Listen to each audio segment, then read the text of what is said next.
Hi, welcome to another edition of Bauer Business Bites. My name is David Tighe, the Managing Director of Bauer Media here in Northern Ireland. And this week, my guest is Denise Hayward, who's the CEO of Volunteer Now. Denise, welcome to Business Bites. Thanks very much, David. It's good to be here. Well, it's great to see you. Let's get straight into our conversation this week. For the uninitiated, what is Volunteer Now? So, Volunteer Now is an organisation that supports volunteering in Northern Ireland, which means that we help people who want to volunteer to find an opportunity that suits them. We help organisations who want to involve volunteers to do that in the safest and the best way they possibly can. And also, as an organisation, we deliver some direct volunteering opportunities. So, for example, we've been working in partnership with Ulster GAA and British Red Cross to support the volunteering in the vaccination centres since January this year. Well, that's amazing. And have you noticed that over the last while that volunteering has increased? Do people want to do more of it, or has the COVID period been a real challenge for some of those organisations that rely on volunteers? David, to be honest, it's been both. So we had a lot of people step forward to help, and lots of people have been very active in their communities, supporting friends and neighbours, sometimes through organisations, sometimes just as people, being kind to one another, helping out with shopping and those kinds of things. But we've also had a group of organisations, quite a number of them actually, who haven't been in a position to be active in the way they normally would over the last year. And for them and their volunteers, it's been a very challenging year. Lots of those organisations are going to have to completely rebuild their volunteering now as things begin to reopen. And there's still such a degree of uncertainty about how that's going to work, and the restrictions and changes and challenges in the future. I think there's a nervousness, particularly around older people's organisations that would bring groups of older people together. Those, for example, are dealing in a particularly challenging space. So I think it has been one of those years, when you look back on it, there's been high points and low points for volunteering, and lots of different organisations have experienced it in different ways. Yeah, many of the surveys and research that I've looked at around how people's attitudes have changed over the last 12 months suggest that we've become potentially a more caring society. Are you seeing that from where you're sitting in terms of the volunteering picture? I think we are seeing that. We've had a steady stream of people coming through to volunteer with us over the last 12 months, well, 14 months really. We had obviously a massive upsurge at the very beginning, and many of those people were volunteering because they were furloughed or they had lots more time on their hands than perhaps they normally would have. That has obviously abated. People have gone back to work, but you can still see a steady stream of people coming through to help others. There's no two ways about that, and that's really encouraging.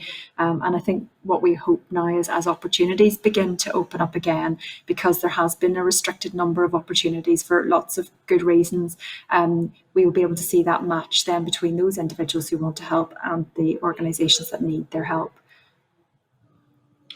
Yeah. What about the corporate world? Is there a sort of an ability for corporates to organise volunteering within their workforces? Do you see much of that here in Northern Ireland?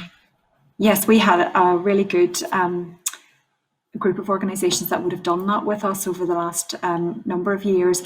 Probably slightly less so over the last 12 to 14 months. There have been group opportunities, and some corporates definitely have been helping. We had been working with, for example, Puppet Lab there recently to do some packing of thank you boxes for volunteers across Belfast.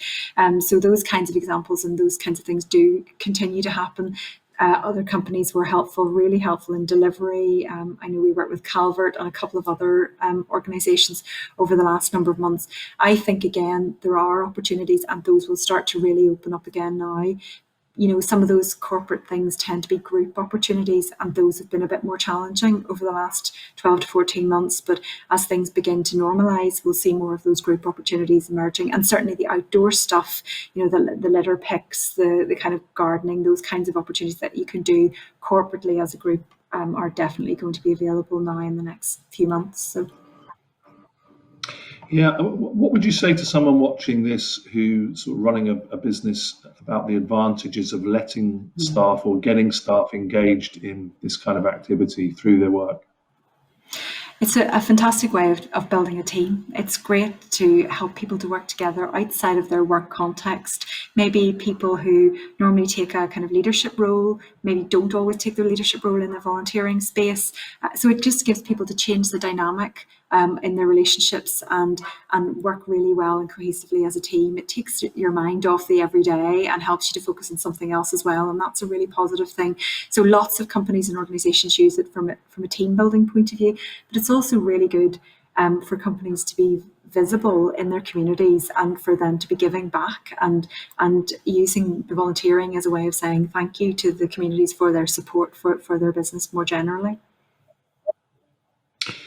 Yeah, and I understand that coming up very, very soon is Volunteering Week. Is that something that is all over the place, or is that just something that's unique to this part of the world? And could you tell us a little bit about what that entails?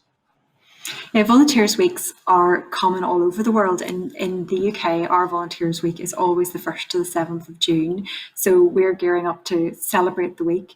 I suppose our big theme this year is to say thank you to the many volunteers who have been helping out across our communities over the last year, and really to profile the difference that those people have made. If you took volunteering out of our communities in the normal course of things, just think of the organisations that wouldn't run, sport.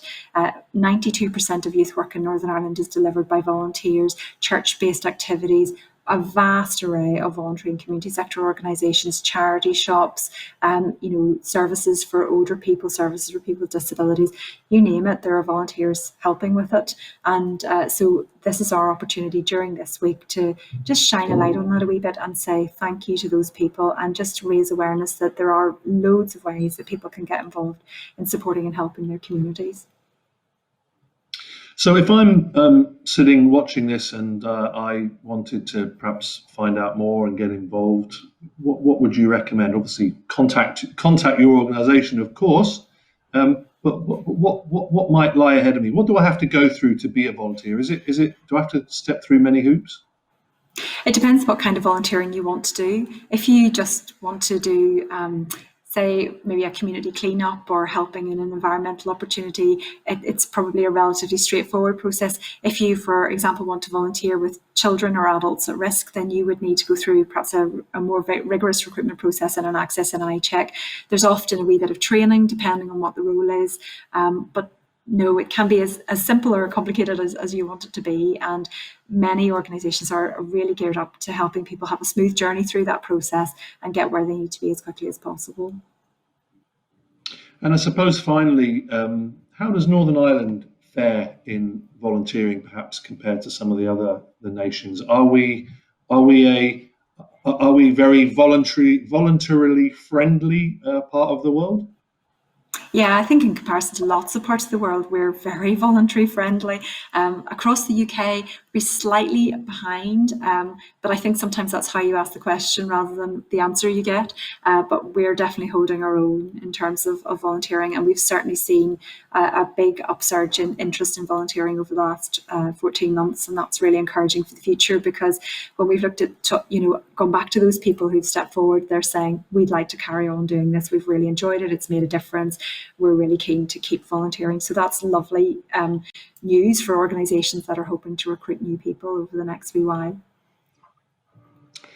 Well, Denise, it's been absolutely fascinating talking to you. I have volunteered in the past myself, and I can testify to the absolute benefits of getting involved in organisations that I'm sure you help to find those volunteers for.